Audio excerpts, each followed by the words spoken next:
പ്രതിപക്ഷ ഉപനേതൃസ്ഥാനം വലിയ പദവിയല്ലെന്നും യഥാസമയത്ത് അക്കാര്യത്തിൽ തീരുമാനമെടുക്കുമെന്നും CPI സംസ്ഥാന സെക്രട്ടറി ബിനോയ് വിശ്വം പറഞ്ഞു. പ്രതിപക്ഷ ഉപനേതൃസ്ഥാനത്തിൽ വിട്ടുവീഴ്ച എന്തിനാണെന്നും ബിനോയ് വിശ്വം ചോദിച്ചു. നിയമസഭാ തിരഞ്ഞെടുപ്പിൽ പിണറായി വിജയന്റെ ബോർഡ് വച്ചുള്ള പ്രചാരണത്തിനെതിരെ പാർട്ടിയുടെ എല്ലാ തലങ്ങളിലും വിമർശനമുണ്ടായെന്നും ബിനോയ് വിശ്വം പറഞ്ഞു. വൻ പദവിയൊന്നുമല്ല ഈ ഉപനേതാവ് സ്ഥാനം, അത് പദവിയേ അല്ല. പക്ഷേ അത്തരം കാര്യങ്ങളെല്ലാം വരുമ്പോൾ ഇടതുപക്ഷ ജനാധിപത്യ മുന്നണിക്കകത്ത് പാലിക്കപ്പെടേണ്ട ഇടതുപക്ഷ ആശയങ്ങളെ കൈവിടാത്ത ഉയർത്തിപ്പിടിക്കുന്ന സമീപനം വേണം എന്നാണ് CPI കാഴ്ചപ്പാട്. ആ കാഴ്ചപ്പാട് ശരിയാണ്. യഥാസമയത്ത് അത് പരിപാലിക്കപ്പെടും.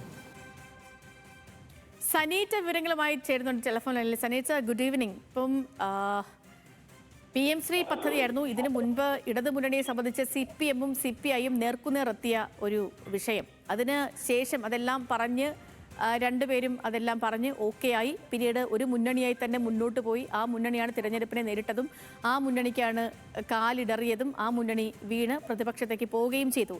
അതിനുശേഷം രണ്ടുപേരും ഒരേപോലെ ഉന്നയിക്കുന്ന ഒരു കാര്യമാണ് ഈ പ്രതിപക്ഷ ഉപനേതൃ പദവി. അത് പാർട്ടി രൂപീകരിച്ച കാലം മുതൽ തന്നെ ഞങ്ങളുടെ കൈവശമുള്ളതാണെന്നും വിട്ടുകൊടുക്കാൻ കഴിയില്ല എന്നും MV ഗോവിന്ദൻ ഇപ്പോഴും ആവർത്തിക്കുന്ന ഘട്ടത്തിൽ അത് ഞങ്ങൾക്ക് വേണമെന്ന ആവശ്യത്തിൽ ഇപ്പോഴും ഉറച്ചു നിൽക്കുന്നു ബിനോയ് വിശ്വവും CPI-യും അല്ലേ?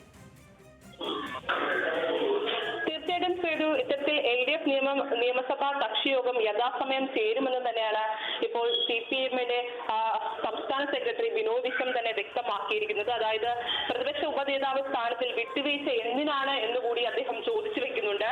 ഇത് ഇടതുപക്ഷമാണ്, ഇടതു മുന്നണിയാണ്, ഇത് ജനാധിപത്യ രീതിയിൽ പോകുന്ന ഒരു പാർട്ടിയാണ്. അതുകൊണ്ട് തന്നെ ഉപനേതാവ് സ്ഥാനത്തിൽ വലിയ പദവിയല്ല എന്നുകൂടി അദ്ദേഹം ചൂണ്ടിക്കാട്ടുന്നുണ്ട്. മാത്രമല്ല യഥാസമയത്ത് അത് തീരുമാനിക്കുമെന്ന് യാതൊരു തർക്കത്തിന്റെ ആവശ്യവുമില്ല. മറ്റുള്ളവർക്ക് അതിൽ ഒരു ആശങ്കപ്പെടേണ്ട സാഹചര്യമില്ല.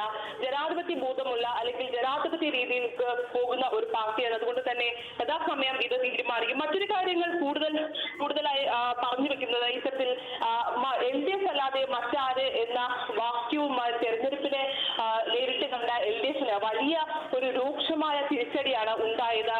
ഇത് തങ്ങളെ വിമർശിക്കുന്നവരെ വലിയ തരത്തിൽ അല്ലെങ്കിൽ പാർട്ടിക്കുള്ളിൽ തന്നെ ഇത് വലിയ ഒരു തോൽവിക്ക് കാരണമായി. കാരണം പാർട്ടിയുടെ ഒരു മുഖമായി മാത്രം പിണറായി വിജയനെ നോക്കിക്കണ്ടതും അല്ലെങ്കിൽ ജനങ്ങൾക്കിടയിൽ ഇത് ഒരു വ്യക്തി കേന്ദ്രീകൃതമായി ഇത്തരത്തിൽ പാർട്ടിയെ കൊണ്ടുപോകുന്ന സാഹചര്യം ഉണ്ടാക്കിയെന്നും പാർട്ടിയിൽ തന്നെ വലിയ വിമർശനങ്ങൾക്ക് കാരണമായി.